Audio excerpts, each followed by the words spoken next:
Kwa mzima wengine tulionana mwanzo wa mwaka huu, tupungiane kwa hewa. I hope uko sawa. Hello, tuko sawa?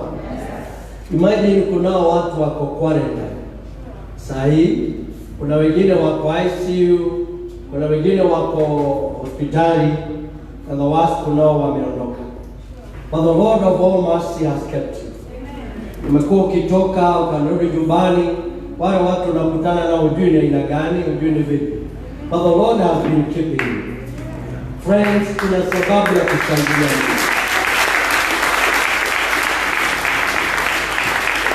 Hayo, najua unaweza kuwa na mahitaji hapa na pale, unaweza kuwa hujalipa nyumba kwa miezi kadhaa, unaweza kuwa hata chakula ni kidogo, but after all, ama kati ya yote unalala kwako, ama mahali pako pale unalala, haujalazwa hospitali.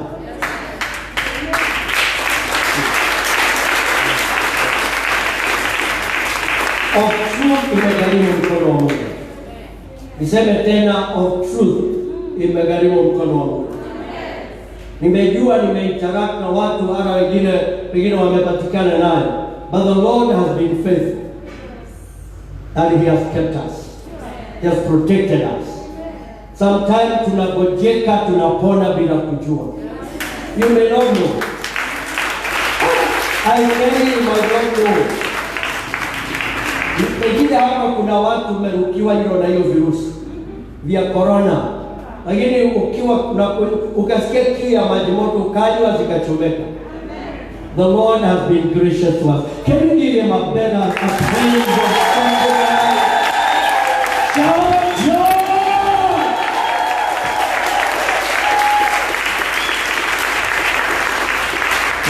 God bless you. God bless you. You can get seated in His presence. Wale mko nyumbani, karibuni na mkaribisha tunapoanza ibada yetu kana nasi. Na Mungu wa rehema atatubariki. Najua kuna wale wako nyumbani kwa sababu ya watoto ni wachanga, and that is why unakuta mke yako kama sitamilika yako pengine Juhuna amebaki daycare.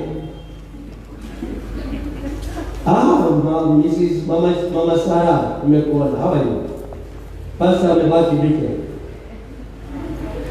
We thank God. Hii lazima tuelewe ni majira mazito, lakini Bwana wa rehema anatupigania day out. So Mungu ajabu akubariki, umekuwa mwema.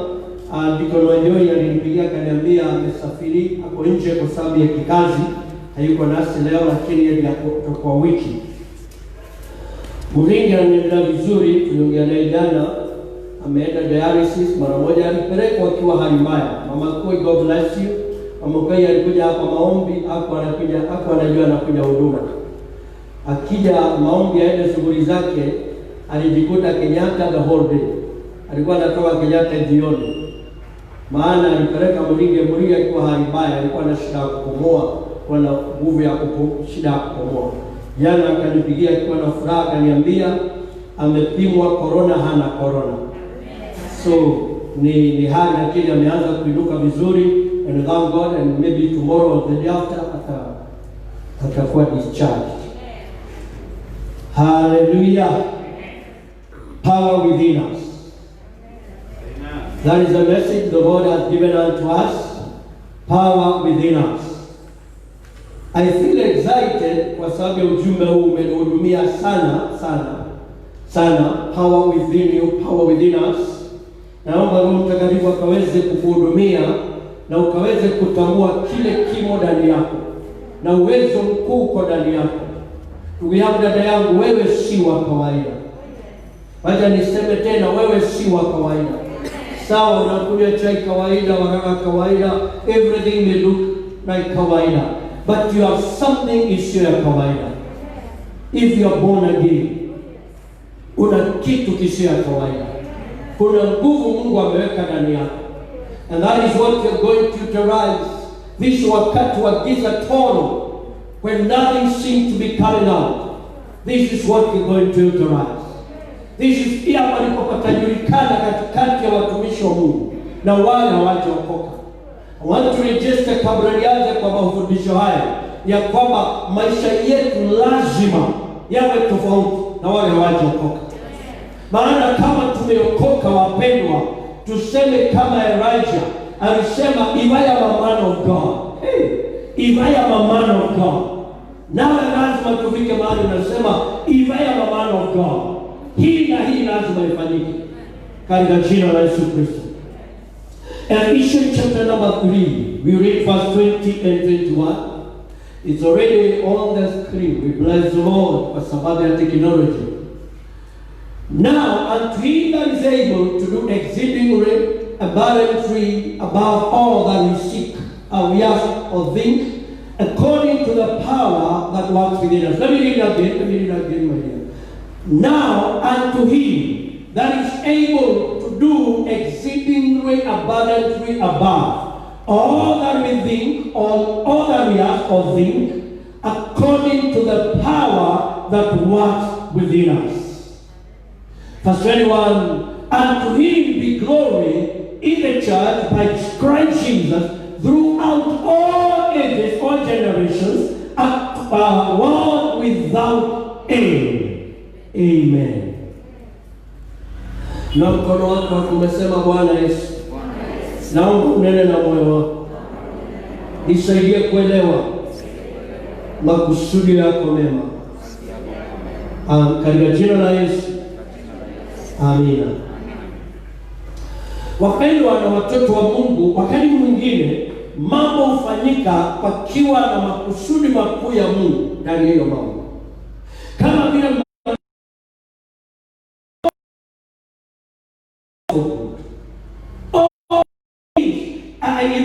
ukielewa hiyo scripture, unasema even corona, it is working together for good. Sometimes unaweza angalia the good on it, hauioni. But God has allowed it for a purpose. And that purpose is the church. The church is going through, kanisa linapitia wakati wa purification, wakati wa siri, wakati maandiko ya Mungu imesema, mali tumesoma, give us verse 20 again. Now unto him that is able, he is able, anaweza to do exceeding abundantly above. Anaweza, pendwa, God is able. Hallelujah. God is able, hana mipaka. Anaweza kukutwalia ukiwa nyumbani. Anaweza kukushibisha ukiwa uko kazi. Anaweza kukulisha ukiwa bado nyumbani. Akuvalisha kutendee lote. Maandiko ya Mungu inasema, wana Israeli jangwani walipovalisha watoto tumbua kwa watoto, hawakubadilishwa mpaka wakawa wakubwa. Mwili ukikua nguo inakuwa na hailaruki. Kiatu, mwili ukikua kiatu kinakuwa na hakilaruki. Wapendwa, God is able to do exceedingly abundantly and above. Hallelujah. Bandao maandiko inasema, kwa anafanyaje kulingana na nguvu iliyofanya kazi ndani yako. And I want to talk about that power. Pendwa, listen carefully. Nobody hana hiyo nguvu. Hata kama unajisikia mdhaifu, it is not by feeling, it is by faith. That power, it is the same power. Hiyo nguvu ndiyo Mungu alitumia kuumba mbingu na dunia na nchi. Ndiyo alitumia kuumba vyote. Na that power is within you, brother. That power is within you, sister. The power iliyoumba dhahabu, the power iliyoumba fedha, the power iliyoumba vyote, it is not in heaven. Nisikize, your miracle is not in heaven. Niseme tena, your miracle is not in heaven. Your miracle is within you. Na leo nataka nichokole kwa neema ya Mungu. That power, hiyo nguvu lazima ifanye kazi. And especially wakati wanasema things are bad. Wapendwa, it has to be fulfilled. Kile kimesemekana in the book of Job. Wakati wanasema kuna kushushwa, utakuwa unasema kuna kuinuliwa. Hii nguvu, wapendwa, haiko ndani ya mchungaji peke yake. So long you believe. I say so long you believe. Yesu akasema haya kazi ama hii kazi ninafanya, yeyote aminie, yeyote. I don't know kama ninawaaminia katika nyumba. Is there a believer here? Akasema yeyote aminie. You might be a nurse in the church, but you are a believer. You might just be a brother in the church, lakini mwaminio. Akasema yeyote aminio, hii kazi atatenda na hata makuu atatenda. We have to enter in that dimension ya kutenda isiyo ya kawaida. Katika jina la Yesu. I feel it in my spirit. Baada ya corona kutainuka majitu wa imani. Baada ya hii corona ichukue miaka 10 ama whatever, the more inachukua miaka mingi kabla iondoke, the more we become better. Maana kuna watu hawako wanajua kuishi kwa imani. Sasa wataishi kwa imani. Hawako wanajua kulipa nyumba na imani. Sasa watajua kulipa nyumba na imani.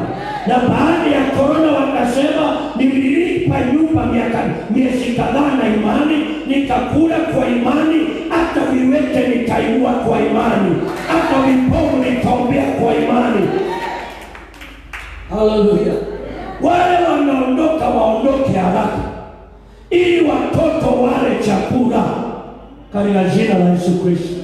And I believe you are not one of the backsliders. You are one wale watasimama mpaka mwisho, waone mwisho wa kamba katika jina la Yesu Kristo. Hallelujah.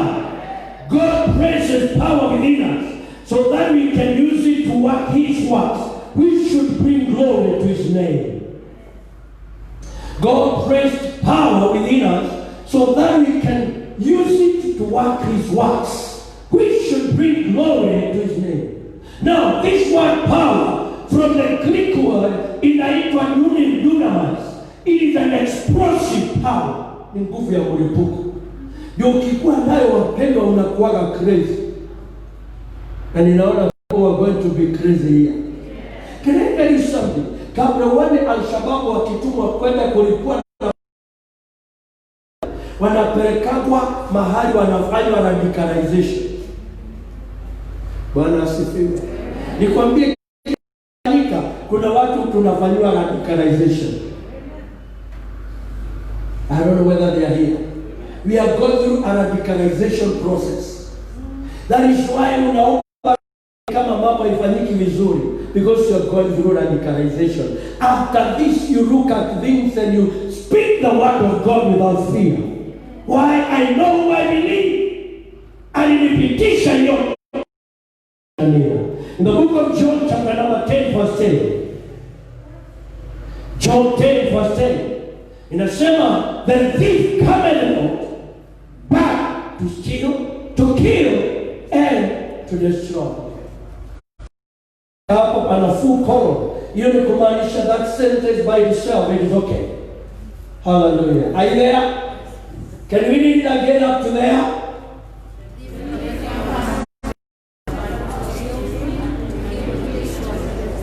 Hallelujah. Now what follows? That I am come. Hallelujah. I am, that they might have life and that they might have it more. Now those words iliongewa na Yesu. Akasema I am. Hallelujah. I am. Why? That they might have. Now sina vitu vinauawa. I am come now. Ili siwe na uhai na siwe nayo tele. Hallelujah. Tukaelewa. Now listen carefully. Yesu akasema kazi ninayofanya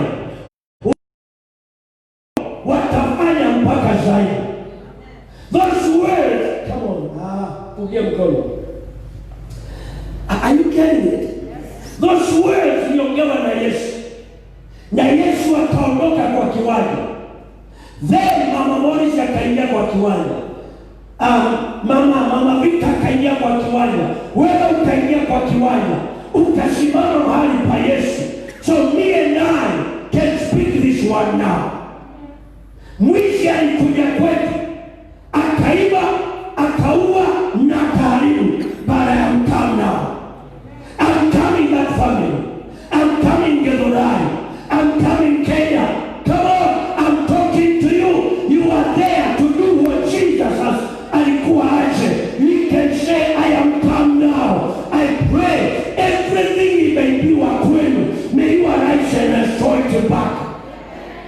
Because we are in the presence of Jesus. Hallelujah. Nasema sisi ndio tuko katika eneo la Yesu, where we can say I am. Hallelujah. Tunaona ile mambo ilibiwa, tunaona vitu vimeibiwa. I challenge you in Jesus' name. According to God, you are the one to restore them. You are the one to bring order. You are the one to bring healing. The power within you must restore the glory back in your family. Oh, let me say it again. Inawezafika kwa mtu ataelewa. God aliweka power within you to restore the joy that was supposed to be there, the victory that was supposed to be there. And I challenge you katika jina la Yesu. So long you are alive, let the joy come back. Let victory come back. Let glory come back. Inua mkono sema I am come. No, say by faith I am come. I am. Hallelujah. Can we call this scripture again? Let's say it. 1, 2, let's read it from the 1, 2, let's go.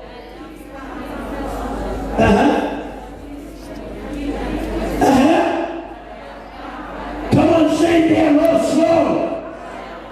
But I am to do what? Hey! Na kutuma chochote kimeibiwa. May you have power to restore it. Come on, are you there?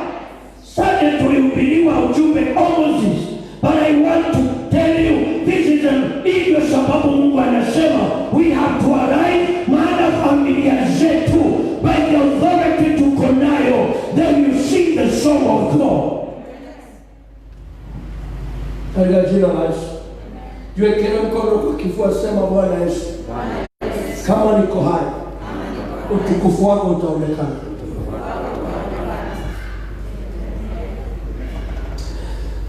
Judges chapter number 6.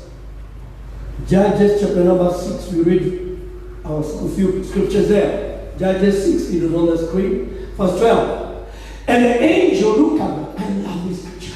And the angel of the Lord appeared unto him and said unto Gideon, that is Gideon now, the Lord is thou mighty man. Come on, are you there? Bwana awe nawe, wewe shujaa. Huyu jamaa anaitwa shujaa. Kabla twende tufasi 13, alikuwa anavuna ngano aifiche kwa Midian. Maana maandiko yanasema walikuwa wanapanda, Wamidiani wanakuja wanavuna kwa niaba yao, wao wanabaki maskini. Maandiko yanasema wakafanywa maskini sana. Kama kuna mtu anaona familia yao, wapendwa, my dad was very hard working, bali alibakisha akiwa maskini, na familia yetu tukawa hivyo hivyo. Why? Kwa sababu kazi zetu zilikuwa zinavunwa na wengine. May God give you a nanga ama hasira, kazi yako isivunwe na mtu. Walikuwa wanapanda, wengine wanavuna. Na maandiko haisemi hivyo. Maandiko inasema ambia wenye haki, it shall be well with them. Why? They shall eat the fruits of the earth.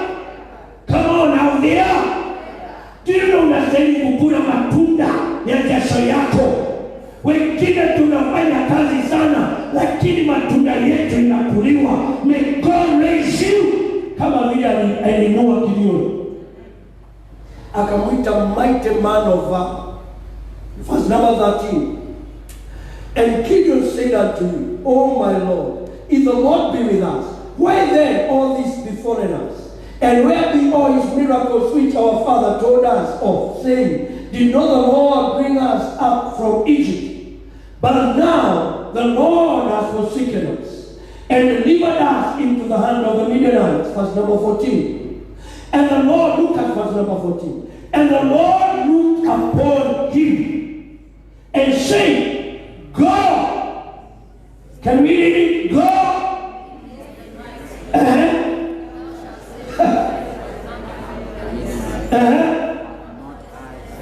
Can we read it again? 1, 2, let's go.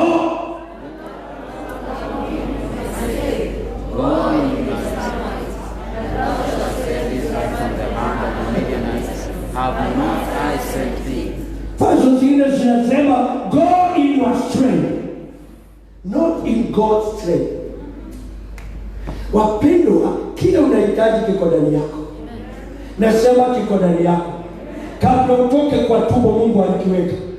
Shida ni vile uliambiwa wewe ni fogodhari, wewe ni mtu ana manini, ukadanganywa. May God ashinde uongo wote.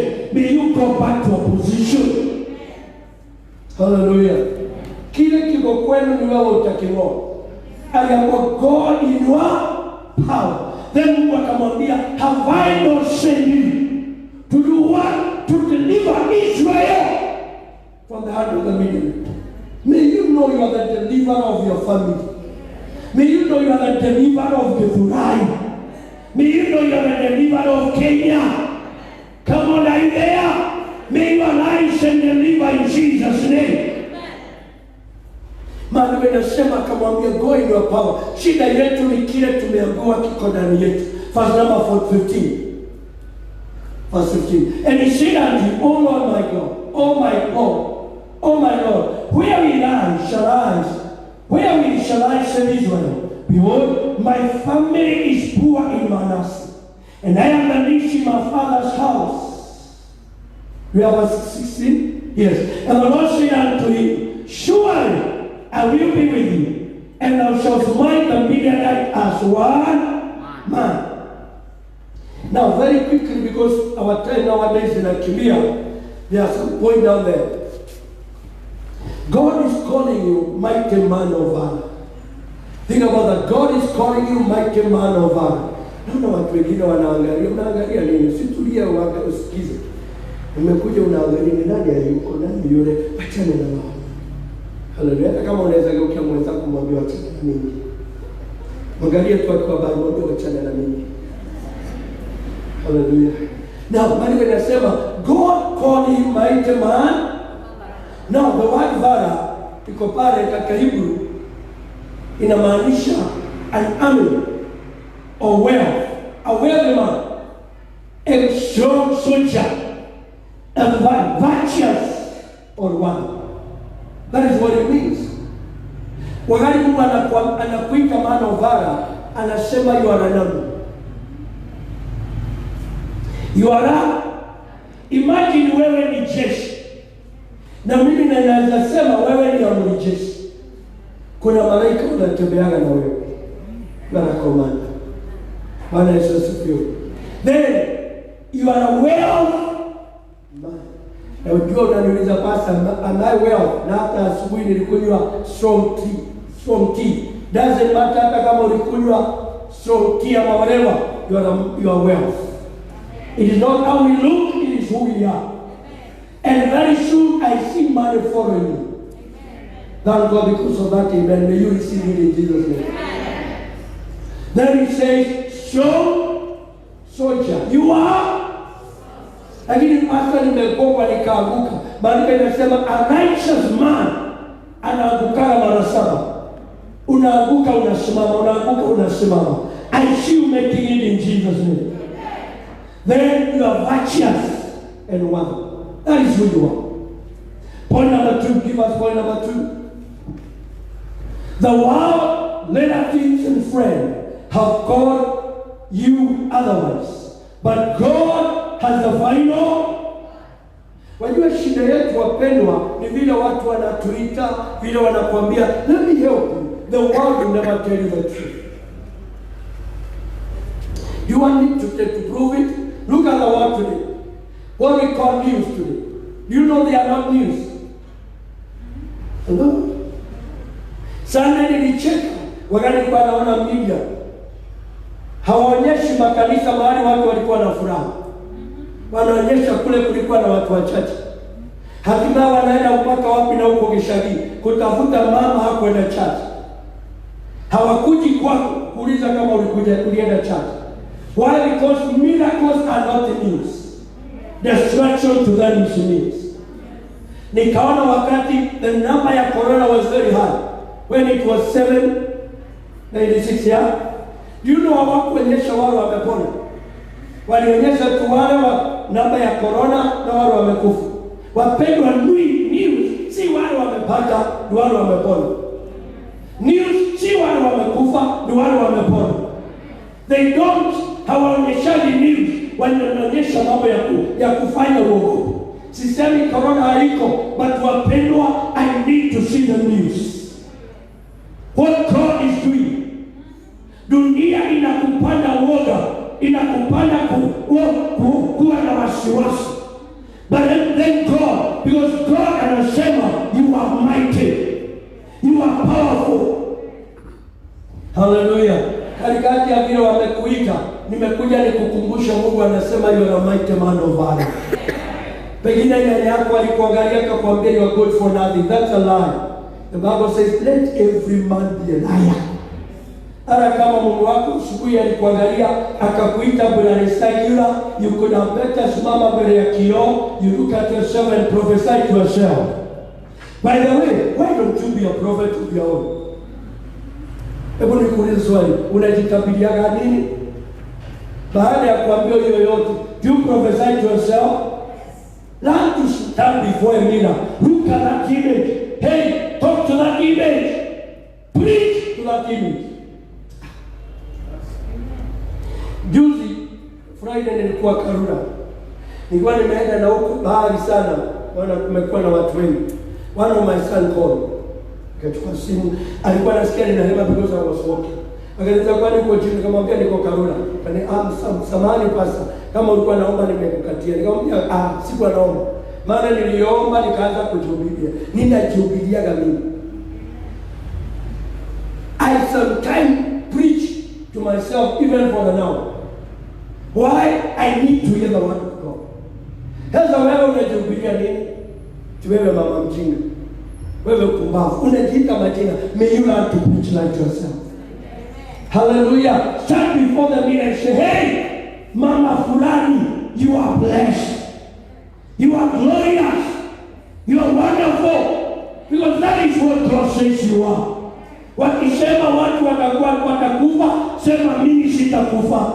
Wakisema watu watalala njaa, nitakula nishibe. May you eat to the fruit of your mouth in Jesus' name. Learn to speak life to yourself. Come on, I say learn to speak. Don't open Bibles kuhubiria watu. Sometimes preach to yourself. Wewe uko hai. Nasema wewe uko hai. Preach to yourself. Ukiniona nikijihubiria, bali ninahubiriki wakati nimeenda na huko mahali hakuna watu. Ama niko kwa nyumba peke yangu, nahubiri, najihubiria. Preach myself. Why I need to walk in the power of this world? I need to be an overcomer. Wapendwa, nikuulize swali, kutajulikanaje wewe umeokoka? Mama Morris, kutajulikanaje katikati ya dada zako wale hawajaokoka na wewe? Lazima waone tofauti. Nasema lazima. Halo, lazima. Sana tuliambiwa we overflow. Tuuze watu zaidi. Wale tulikuwa hapa sana, unakumbuka? Yesu akikukatia, endelea kuwakatia. Wewe ndiye source in Jesus' name.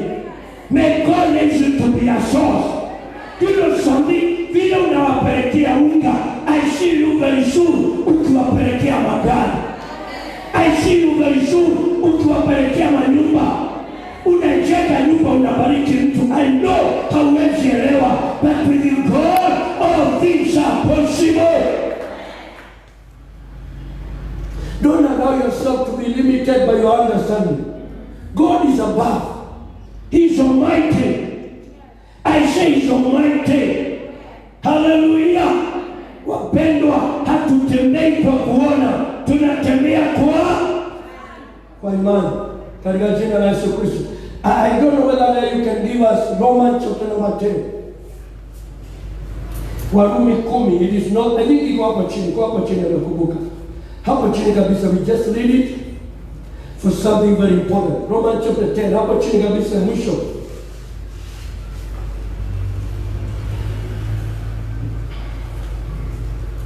I don't know whether iko.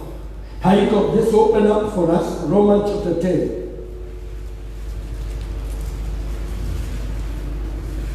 Yes, verse number 5. Verse number 5 of Romans chapter 10. For Moses described the righteousness which is of the law, that the man which does those things shall live by them. Verse 6. But the righteousness, listen to this, but the righteousness which is of faith speaketh of this wise, saying, say not in your heart. The righteousness nasema, usiseme moyoni mwako, who shall ascend into heaven? That is to bring Christ down from above. Verse number 7. Or who shall descend into the deep? That is to bring up Christ again from the dead. Verse 8.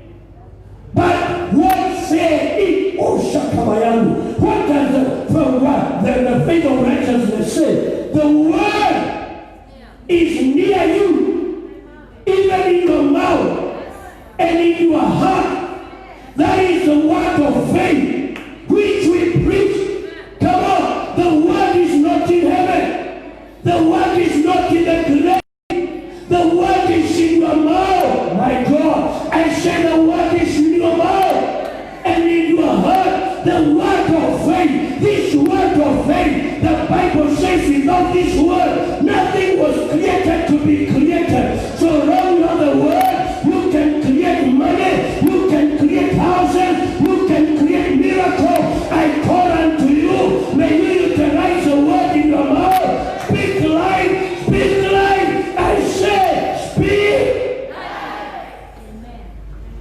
Hallelujah. The word is not in heaven. That is why nasema wewe unataka kuolewa, mke hako nyumbani, hako mbinguni samani. Mume hako mbinguni. Hey.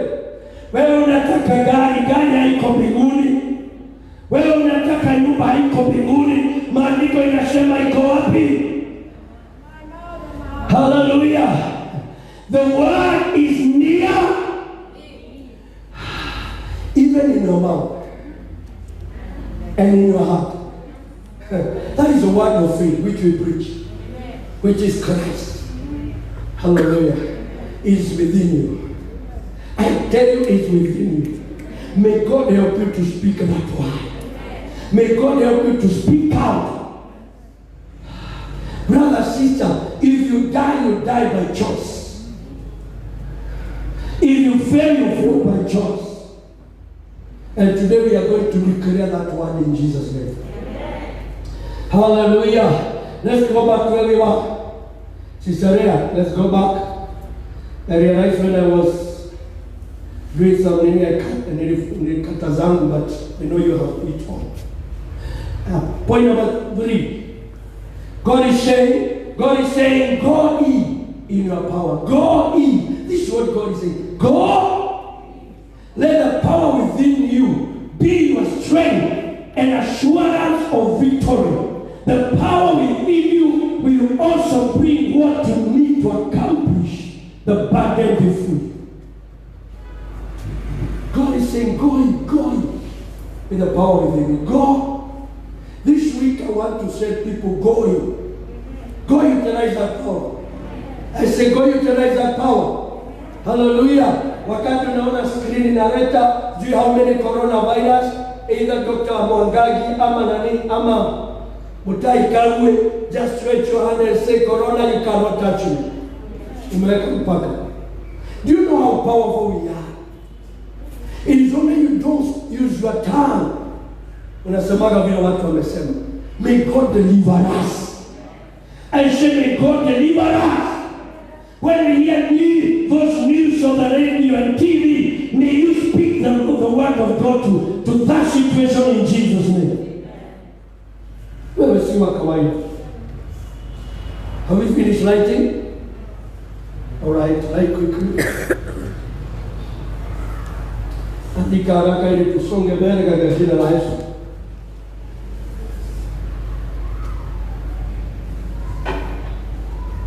Imagine Bible inasema the word is in your mouth. And you are using your mouth to gossip. You are using your mouth to speak garbage. May God deliver you today. Your mouth is a tool. Hello, I say your mouth is a tool. Katika jina la Yesu Kristo. Nilikuwa nasikiza ujumbe, have had a good time kusikiza those generals wa zamani, na nikawa na wakati wa kusikiza quite a number of them, kina Captain Kuma and all those. Then nikasikiza this man called Idahosa, Benson Idahosa, vile alipotabiria this man, richest man in Africa, Dangote, alikuwa Dangote. Vile walikuja ndege nani, Idahosa alikuwa amehost T.R. Osborne the late. T.R. Osborne alikuwa achukue ndege aende kwao. And so walipofika kwa uwanja, some of those airports ni kidogo, you can access it even from outside. Si lazima upite kama zile kubwa za Jomo Kenyatta. So walipoingia wakakuta ndege imejaa na hata engine imegurumishwa. That's what Idahosa alikuwa anasema. Alipokuja akakuta inaguruma na imejaa na milango imefungwa. Akasimama mbele ya ndege, inagurumaga kama 30 minutes, akaifanya hivi. So the pilot hakuwa na choice, lazima angezima kwanza ili mlango ifunguke. Alipozima, Idahosa akaingia, akasema, I have two very serious men who have to be where they are going in the next moment. Na hakuna ndege nyingine nini. I am requesting 2 people to give up their seat. Pilot akasema haiwezekani. Akaambia pilot, let me speak. Utaona watanipea. Kaingia, akatangaza hivi, wakamwangalia, akagojea, hana wasiwasi. Wengine wanapiga kelele kwa sababu wanacheleweshwa. When you know who you are, you are not moved by what people are saying. Akasema mara ya pili, I am requesting 2 people to give their seat at the favor of my 2 guests. Alikondagote akasimama, akaambia assistant wake walikuwa naye, let's give up our seats. Akasimama, aliposimama nani wakaingia ndani, T.R. Osborne. Walipoingia ndani wakaketi. Idahosa akaangalia alikondagote, akamuuliza, what do you do? Akasema, I'm a businessman, a simple businessman. Akamwambia this word, kama vile umesimamia wageni wangu, dunia na ikusimamia. Kama vile you have given a chance to my visitors, may the world give you a chance. In Jesus' name. Listen carefully. Alikondagote today, he is the richest man in Africa. Akona wealth of 100 billion. Uhuru Kenyatta familia yao wako na 20 billion. Think about that. Why? Alitambiliwa na mtu anajua neno liko kinywani mwangu. And that word has to take place. Baada alipotabiri akainua mikono akasema, hawa wamenivumilia ili nitafute kitu. Wabariki. Everybody say amen. Listen carefully. Don't allow the devil to water you down. Use the authority God has given to you. Wacha kujipima na vile watu wanakujua. People will never give you value. People will sing the song unaimba. Unanisikia?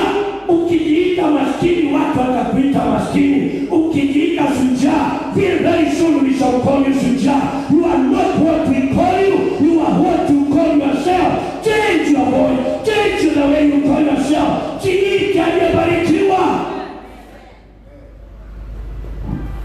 Hallelujah. God is saying in your heart. Is that where you are? God is saying, go in your power. We have written that one. Next. When you accepted to go, listen to this. When you accept to, then God will go with you. But so long you don't arise, you shall not see the power of God. Wapendwa, kuna uoga fulani inakuambiaka uotifu. Na wengi tuko hapo. Bwana Yesu asifiwe. Kuna andiko ningetaka kusome, just by the way, in the book of Mark. The book of Mark. That scripture you ministered to me yesterday. In the book of Mark chapter 11. Mark 11. Oh, hamuja maliza kuandika? Kuna mtu hajamaliza? Kuna watu hawajamaliza dadarea. When you accept to go, then God will go with you. When you accept to go. But so long as you don't arise, you will never see the power of God. And that is why wengi hatuoni nguvu ya Mungu. Why? Because kuna kafia. Kana kuambia what if. In the kingdom of God, there is no what if. If God says in the season to go, sister, go. Bwana Yesu asifiwe. Wapendwa, ufalme huu si wa waoga. Elijah amekuja kwa mama Mserefati. Mama Mserefati anaokota kunibii apikie mtoto wake na yeye kamkate kamwisho wale wafu. Maana inasema Elijah alimwambia kwanza leta nini? Hey! I shall now such a note. Kwanza leta nini? Na aulizi swali ndani yake. What if? Muujiza hautafanyika. With God there is no what if. I challenge you, stop fearing progress. Mungu akikwambia panda. Wapendwa, we have to see the goodness of God. Give us now the book of Mark. Look at that scripture. This amazing when God started ministering to me this. Now this is wakati Yesu anapita anaona mkuyu. I want you to follow me carefully if you are still with us in the house. And seeing a victory that Jesus, afar off, having leaves, he came, and happily he might find anything thereon. Look at what follows. And when he came to it, he found nothing but leaves. What do you read? Following? No, read louder. Read again. Kwa sababu wakati wa mkuyu kuzaa huja kama unaelewa. So shida ilikuwa mkuyu ama majira. Kwa hivyo mkuyu hakuwa na shida. Ndio mkono. Kuna mtu tunakwendana ama umepatia kiani? Haya, let's read verse 14. Can we read together? One, let's go.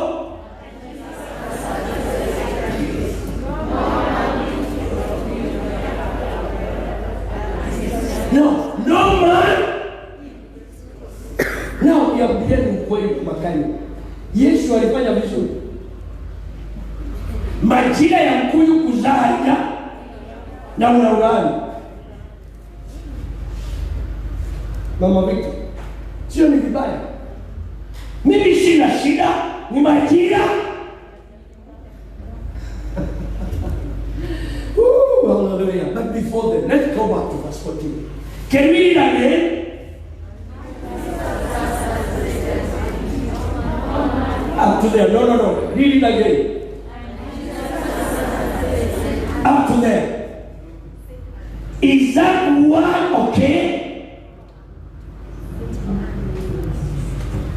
Hallelujah. I know akushikanisha. Kiswahili na mimi nasema na Yesu akajibu akasema. Unaweza jibu mti. Unaweza jibu yule hajasema. This word was not written by mistake. The Bible says, and Jesus answered and said to him. So the tree has spoken.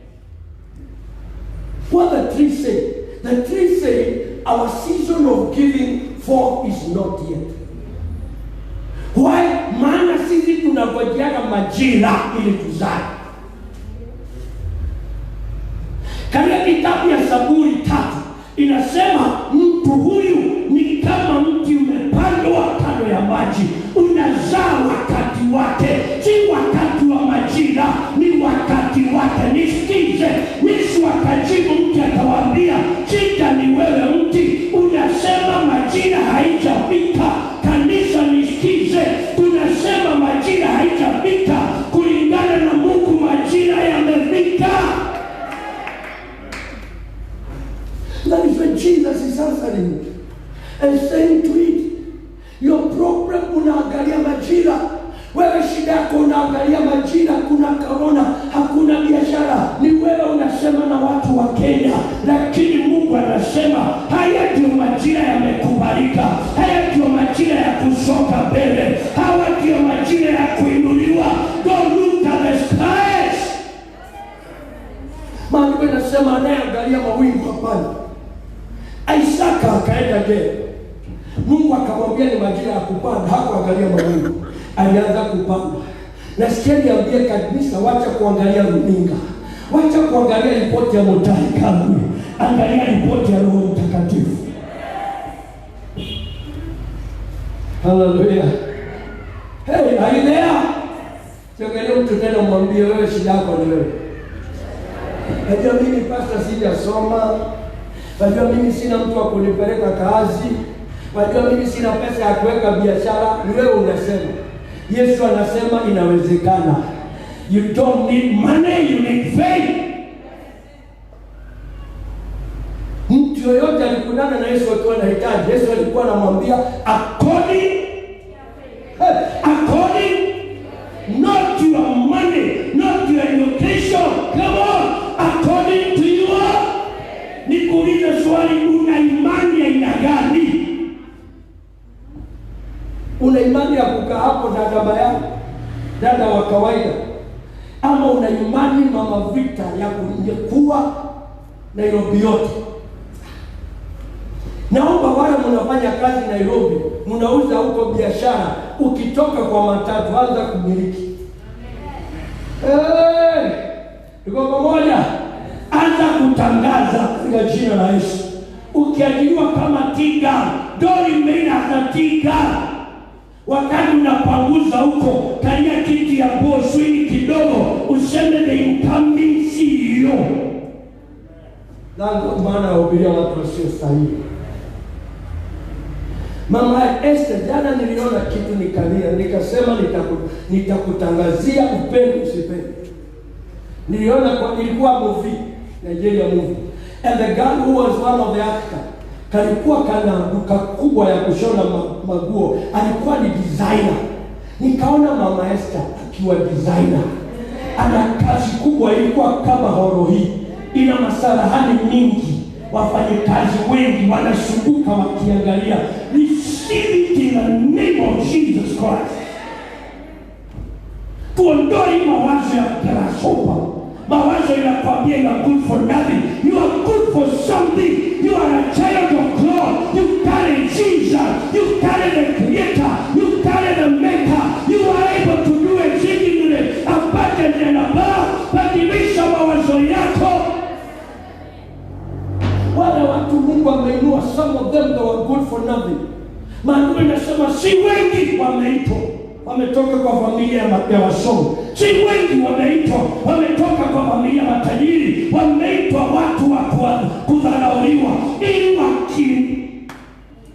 ili wataibisha wale matajiri. Naona mkono wa Mungu ukikuinua ili waambie si pesa zinainua, si elimu inainua, si kuwa na Godfather. It is Jehovah God. I call unto you, brother, sister, may you arise. Hallelujah. Bwana Yesu asifiwe. Kama Aliko Dangote, nilimwona akiojiwa Aliko Dangote one time. Alikuwa anaulizwa, why don't you do business ya mafuta? You know, in Nigeria there is a lot of oil.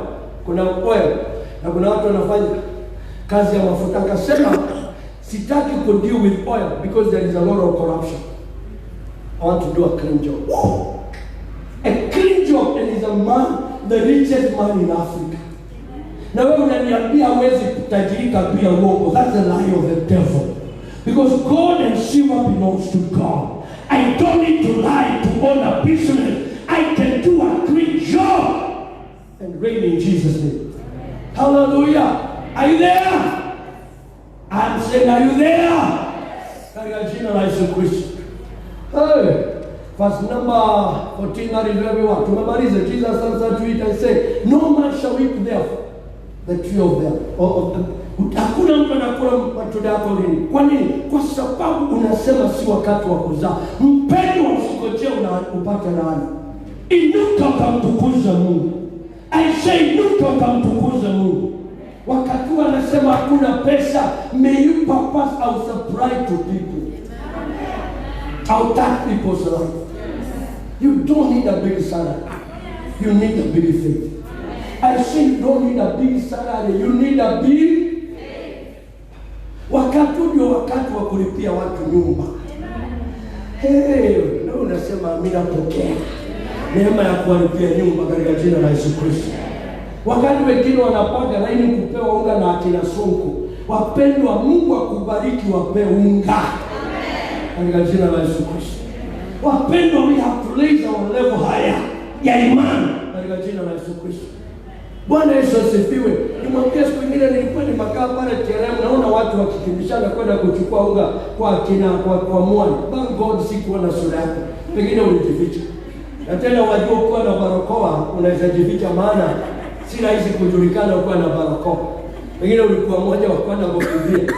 Mungu atukomboe wapendwa. Sisi si wa kupewa, sisi ni wa kupeana katika jina la Yesu. Si kwa sababu tuko na maunga, lakini tuko na Mungu muumba vyote. Tuko na imani katika jina la Yesu. Naomba pokea imani ya kuguza watu. Pokea katika jina la Yesu Kristo. Hallelujah. Na usijali hata kama umeletewa mbegu kutoka, kwa hiyo umeletewa pea mtu kitu. Hata kama ni kibariki. We have to rise to the level ya kupokea. I say we have to. Wakati corona ilikuja, ilipoingia tu, my friend kama akanipigia yule watu wa Tanzania, akaniuliza mnaendeleaje mtu wa Mungu? Poleni. Unajua mimi nashangaa. Hata juzi nilikuwa na mtu wa Mungu, nilikuwa tunaongea. Nisema kwani Tanzania kuna nini? Juzi niliona Magufuli akiongelesha mkutano mkubwa wa uimbaji wa kumsifu Mungu. Wengi mpaka nawaambia Mungu ametuponya, ndio tunakuja kusherehekea. Hatuogopeani, hawana barakoa. Sisi tumeweka barakoa, tumeweka maji, tumeweka social distance, na namba inaendelea kwetu. Yule mtu wa Mungu akaniambia tulikuwa naye juzi. Ananiambia Magufuli anacheza. Si unaona South Africa wanazika watu juu kama zigi. Wapendwa, imani inaweza kukujengea na ukuta shauri yako. Na wacha uone, sijui pengine kunayo kidogo. Maana mtu wa Mungu alinieleza, "Mbona madriver wanatoka Tanzania wakifika kwa mpaka wanapimwa wanakuwa nayo. Wanaweza fika kwa mpaka wawe nayo. Maana wanaingia zoni yake." Lakini kule hapo. Nimepigia hata mke wangu alipigia mama mwingine anaitwa Elizabeth. Alikwambia kunazo? Nasema hakuna. Kama nimempigia aliambia mtu wa Mungu ni uongo, watu wanasema hakuna corona hapo.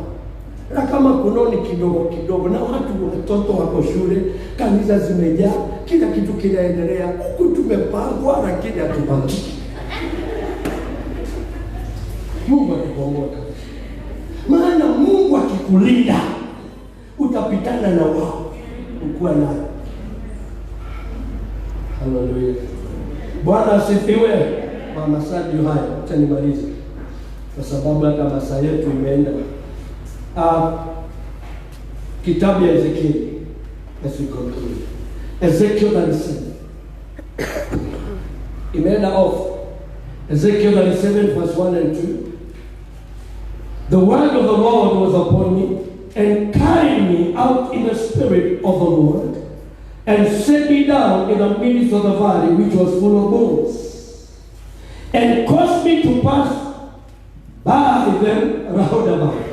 And behold, they were very many in the open valley, and Lord, they were very dry. Hallelujah. Skrini yetu imegoma, sawa. Kitu kwa Bible sio? That is why it's good to come with your Bible. Anything can happen. Hii ni jambo inatuletiki down vibaya. Now, let's come back here, tunamaliza. Ezekiel amechukuliwa na mkono wa Mungu. Amepelekwa bonde lenye mifupa mikavu. Bwana Yesu asifiwe. Hallelujah, nipungie mkono.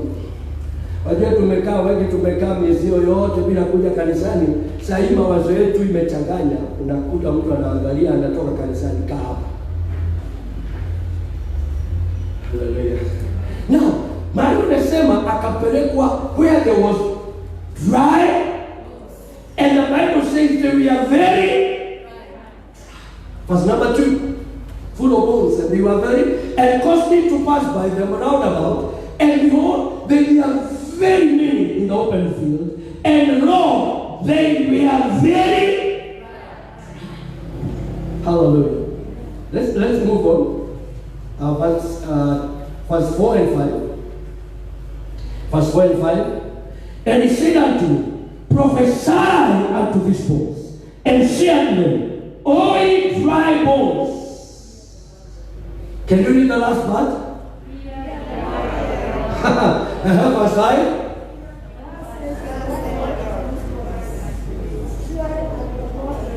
Let give us verse 5, daughter. This says the Lord unto this bone, behold.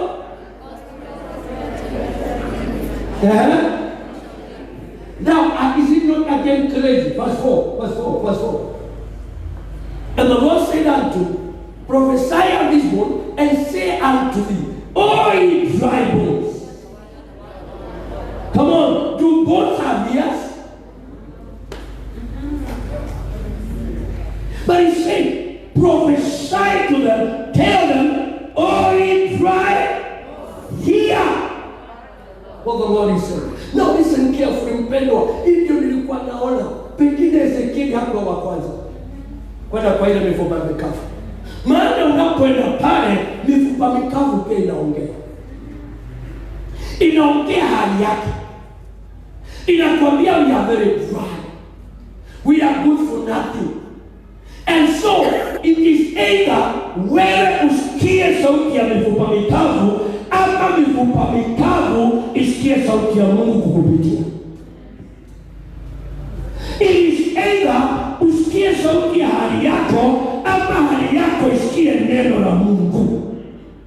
God is saying, tell the dry situation, hear ye the word of the Lord. Let me ask you, what is God saying now? Kuna mtu anajua kila Mungu anasema. Maana kama ujui kila Mungu anasema, utaambia hali yako aje. Maana hali inaongea. Na ukiwa convinced na hali, utakuwa kama hali hiyo. I believe if Ezekiel angesikiza sauti ya mifupa, hata mifupa yake ingebaki pale. Na hapo ndio wengi wako. Siku nao wamebackslide. Siku nao wamesema nitaolewa maana sina uwezo, nitaenda nitafuta mume anisaidie, mwanaume anisaidie. Ni mwanaume gani atakusaidia? Mungu akusaidie. Dada, ndugu yangu, kuwa na neno. Ongelesha hali. Iambie hali, sikiza bila Mungu anasema. Wakati wa corona, thus says my God, it shall be well to the righteous. We shall eat the good of the land. We shall drink the good of the land. We shall rejoice. Why? Kwa sababu Mungu anaongea hata wakati. Lakini ni wachache wanamsikia. Maana runinga inaongea more than God. That is why in Kenya, do you know something? Nilikuwa nauliza mtu wa Mungu huyo. Nikamuuliza, ni wangapi wamesikiza maripoti ya Arab countries ya corona? Kuna amesikia? Arabia, tumesikia ya Italy, tumesikia ya China, tumesikia Umarekani, Uingereza, but Arab country you don't hear. A friend ako huko alikuwa ananiambia, you are not supposed to announce any negative information kwa TV zao. Why people don't want negative information? Negative information does not build. Huku kwetu msichana akilepiwa ndio inaleta. Mtu akiwawa ndio inaleta. Why? Because we are corrupt people. We don't understand what it means. Hiyo ndio wanaleta. Saa hii mchungaji wa wewe wakisikika na dosari, we don't need to pay. Watu wasokuamini wanakuja na kamera zao, na wakati tunawaambia tunakuze, tunatangaza lipeni, because they don't understand what is news. Wapendwa, I am not excited. I can say for sure I'm feeling nimekasirika. Wakati naona kila jioni wakaikagu ama Mwangaza wanatangaza negatives. Na Wakristo nao tunajaa hofu. Watu wanaanguka ovyo ovyo. Ukianza kuhema, ukianza kukohoa, kwani hauko unakohoa beleni? Sasa ukisikia mtu amesema unaona corona. Kwa sababu tumewekwa woga. Wapendwa, kulikuwa na homa hata mbeleni. Hello, are you there? So ukiingia kwa maji unasikia mtu unasikia kama utatoroka maji. May God help us, wapendwa. I need to hear news. The word of God is news. Hello, the word of God is. Ukisikia anything said, hear ye. Word of the Lord. What is the word of God saying? You are blessed. You are healed. Hey. Hello. Wakati wametangaza God ulituambia tukiruka mwaka, huu ni mwaka wa uponyaji. Ni wakati wametangaza. Mungu si mdanganyifu, alikuwa anajua corona itakuja, na ndio akatuambia ni mwaka wa uponyaji.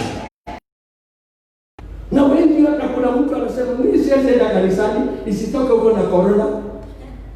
Sitaki kutabiri niseme itakukuta mahali huko. Unaenda sokoni, unaenda kazini, unaingia kwa maji, kanisani ndio kuna corona. May the devil be defeated at that sentence in Jesus' name. I shall not die, but live to declare the goodness of God. I'm blessed. Hallelujah. Hallelujah. May you prophesy over your situation. May you prophesy over your family. May you prophesy over your business. May you prophesy over your career. Prophesy to Kenya. Prophesy to the soil. Prophesy. I call you prophet so and so. Prophesy.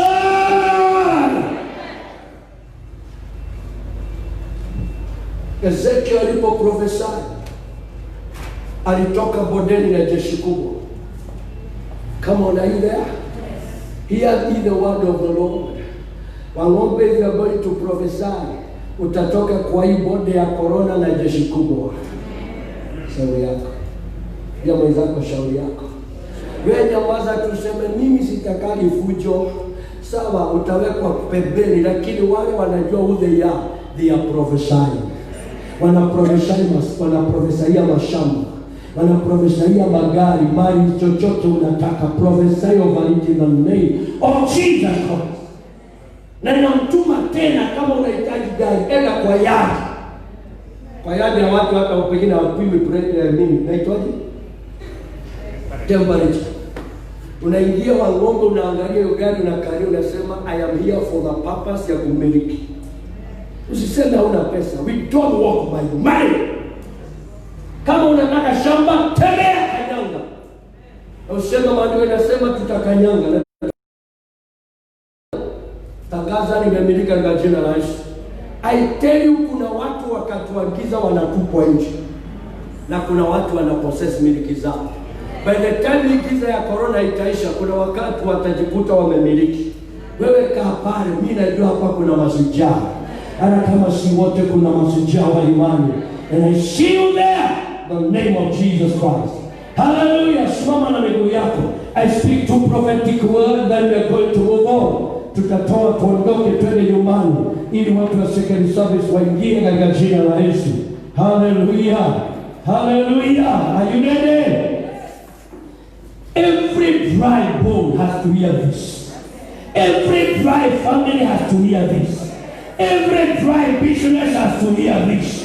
Every dry career has to hear this. Every dry relationship has to hear this. In the name of Jesus Christ, may you hear the word of the Lord. This is a blessed sister. This is a blessed brother. I decree and declare prophetically, shall not die in that situation, shall not fail in that situation. Your marriage shall not be barren in that situation. Your joy shall not be barren in that situation. Your career will shine. Your prosperity will come. Your spiritual life will nourish, will prosper. I decree and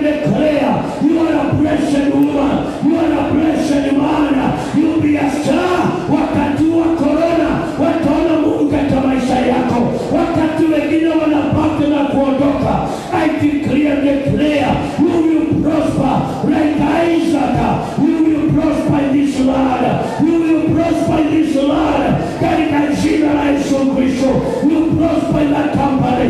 Wakati wengine wanavutwa kazi, ninakuandikisha kazi, ninakuepea kazi katika jina la Yesu.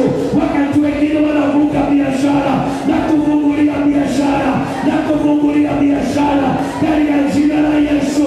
Wakati wengine wanapewa talaka na kuita aliyebarikiwa, ndoa yako kutajaa amani, kutajaa upendo, ninakushibisha na mema, na kushibisha na baraka, na kushibisha na ushindi, na kushibisha na matamu. As your spiritual father, I declare you are blessed. As your spiritual father, ninakuinua juu ya ndugu zako, ninakuinua juu ya watu wenu. As a spiritual father, I sustain you with corn, with oil, with good things. In the name of Jesus Christ, I declare over your life. Wakati wengine watakuwa wakisema kuna kuanguka, utaona mema ya Mungu mpaka utangaze, mimi ni kuinuliwa, mimi ni kuinuliwa. Biashara yako yainuliwa, kikazi inainuliwa, kiroho inainuliwa, hali zangu zinainuliwa. Pokea, pokea, pokea, pokea katika jina la Yesu.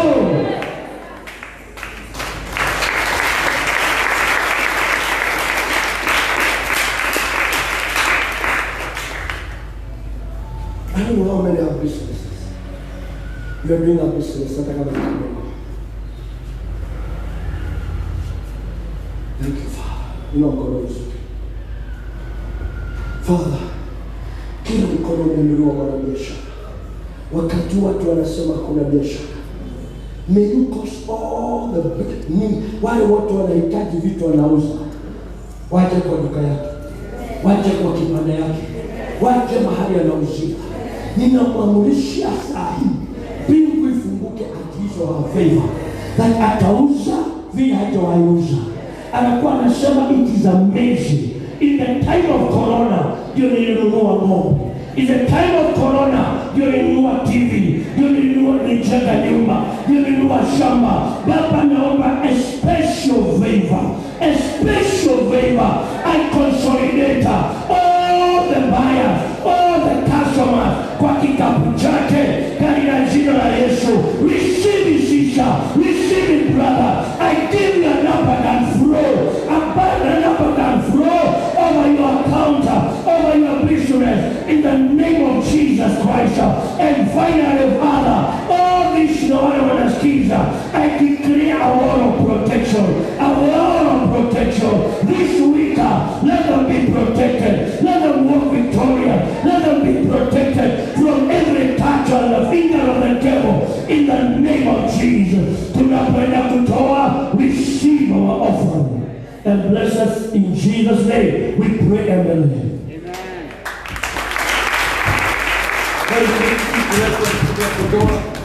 Very quickly, tafadhali tuketi haraka haraka. We need to be living manner. You are tired, you need a time. You need to give a time, just reach up your hand. Upewe envelope. Unahitaji kutoa fungu la 10 wa mkono, upewe envelope. Our account is there. If you want to do it, electronically ama pesa, it is there. We know the procedure. You go to the M-Pesa, then you go to pay buy goods. I mean not buy goods, pay by heavy. Hapo mbele kabla heavy ni lipa na M-Pesa. Kuna mtu anaenda mkono pale lipa na M-Pesa. Kutoka lipa na M-Pesa unasema yes, unaenda kwa pay bill, alafu unaenda unaitishwa account is pay bill. Pale umeona pameandikwa pay bill, your account number. So see account number, business number, I'm sorry. Pale umeandikwa pay bill, it's your business number. Pale pameandikwa business number, that is 521000. Then account number is hiyo iko hapo chini. Then you follow the procedure. That thing is very friendly. You just follow the procedure. Then inakuletea mjumbe, zako zimechukuliwa ama zimeingia kwa Kingdom Circle at the favor of Gospel Revival. Then unachukua bahasha, you make sure you send it to, or you forward the message to our treasury. Ama unachukua envelope, unaweza andika, you drop it here and it shall be well. Naona bado tunaandika, ndio ninaongea. Mpendwa, usiseme ya kwamba kwa sababu kuna corona hakuna kutoa fungu la 10. Kuna yakili do the word. So the word they feed. This is a time ukipata hata kama ni 10. Give it us a time. Toa time hiyo. God anataka kuona our faithfulness. Don't be deceived. This is a time to sow the seed. Be vigilant. Don't eat time. This is not the time ya kucheza. Maandiko inasema the just shall live by faith. Faith si ya kupokea, faith ni ya kutenda neno. I think we are done. So let's bless you. Father, we thank you for the offertory. Thank you for what you have given us to honor you with. We lift it unto you. May you receive it. Let it be a sweet smelling aroma before you, God. And let us we give it that the fire of the Holy Spirit will consume the offer, the spirit of what we have offered. And that sweet flavor will walk with us this week. I pray, Father God, as I pray this morning, that kila watu tutatoa harufu tamu, manukato tamu itatembea nasi ikitupigania na kutushindania. Asante Bwana, katika jina la Yesu Kristo naomba nikiamini. Amen. So we are going to bring it. We drink just because someone forgot to obey, but because of what we are today, we just bring it. I think we can organize to Marabia.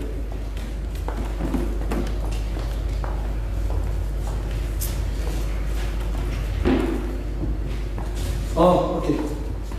Peterson in charge of security, whatever we can put in it. We can just put wherever you are there, whatever you are there. Baadaye tunatoka ili kufanya fumigation kwa hizo viti. We know it is well, but it is good to follow the order of the government. So, but the second service people can come in. Exactly 11.